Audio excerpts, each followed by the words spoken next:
Shalee Peters here with you on the Rural Radio Network, and we are up here in Brewster, Nebraska today, and the Independent Cattlemen of Nebraska annual convention is going on, and I've got here with me David Wright. He's the president.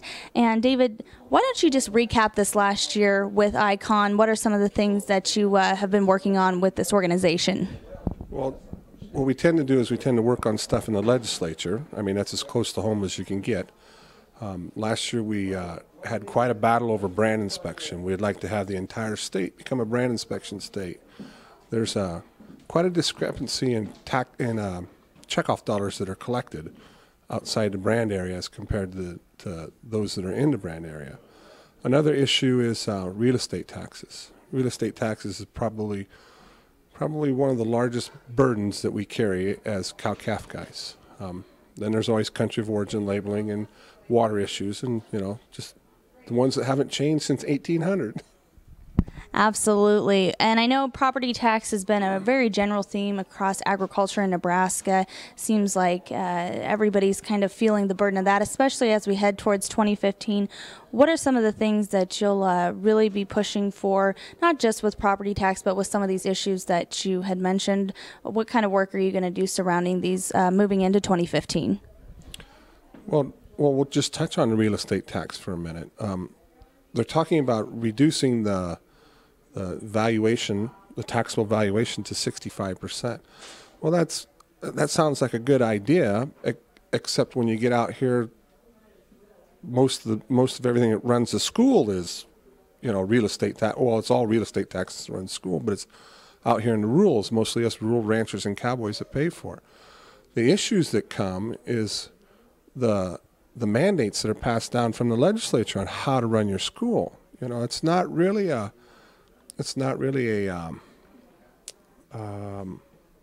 local control.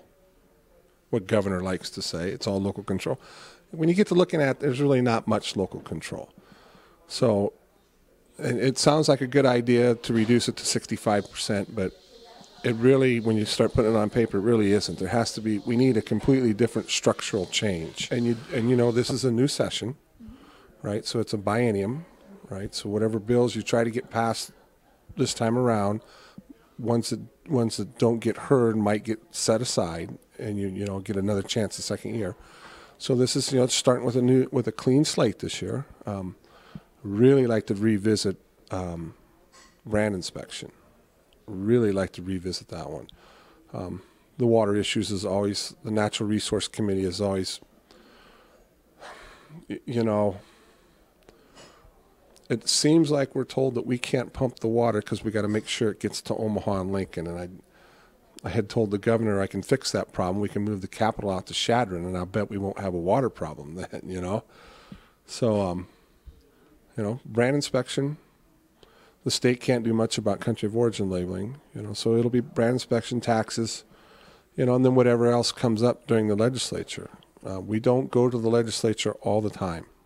Senator Dirks had advised us 9 years ago when we started. He said, just pick the issues that you're interested in, because he said the senators get tired of seeing you there every day participating on every issue. And if you pick and choose your battles, then you get a lot more respect at the legislature.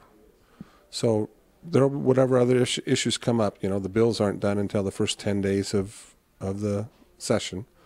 But as I said, it's always real estate and water, and a couple years ago it was animal ID.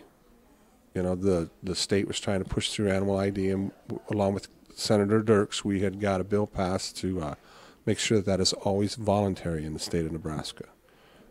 It'll never be mandatory, and that's something that Secretary of Agriculture Ibach has kind of growled about, that it's voluntary, and we'll do everything we can to make sure that it stays voluntary. So we're back to branding. We think is probably the best way to ID cattle. It stays with them for life. kind of hard to change it, pull it out, and get rid of it. Well, speaking of some of these issues, it was just announced today that Secretary Vilsack, Ag Secretary Vilsack, will not be pursuing the second checkoff. This has been something that's really been a hot topic here in the past couple of months, as he came out and announced that just a few months ago. So any comments on that? You got enough time for all those comments? I served 8 years on the Nebraska Beef Council, and I currently serve, I'm in my second term on the Cattlemen's Beef Board, appointed by Secretary Vilsack.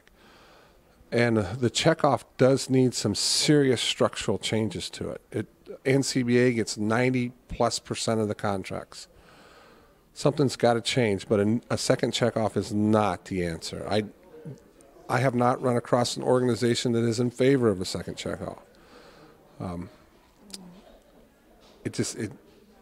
I didn't think it was a good idea when he said it, and obviously,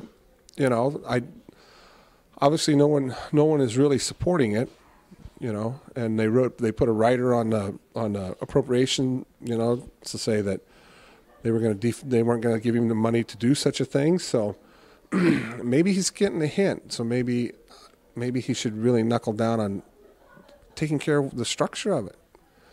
Once you straighten the structure out, I wouldn't be surprised if the Cowboys would be willing to pay $1 more, maybe even $2. But the way it's structured right now, they will not. They will not. All right. Now, transitioning a little bit into today and your annual meeting here, tell us a little bit of what you've got coming up, what's on the agenda, what you're looking forward to this year's annual meeting. Well, today we have Senator Davis and Senator Bloomfield are going to be here, and we're going to talk a little bit about the legislature and what's coming down on the issues. We always like to keep that rapport with those guys. And then afterwards, we got Paul Dorr from Copperhead Consulting, and what he does is he helps with school bond issues, and he's very good at it. He just helped us with one in Neely. He was well worth the time. And he's got his vast knowledge of information. He's helped some of the Cowboys up in South Dakota and Meade County over real estate tax issues. Then we're going to give a presentation to Steve Stanek, retiring executive director for the brand committee. 31 years he's put in. We really appreciate that. And that's something that we want to be viable and strong in the state. Then lastly, we're going to have a little bit of lunch and some supper, and we're going to have a cowboy poet talk to us and tell us stories and just enjoy ourselves. All right, very good. Well, thank you so much, David. Again, speaking with David Wright, he is the president of the Independent Cattlemen of Nebraska as they hold their annual meeting here in Brewster. For the Rural Radio Network, I'm Shalee Peters.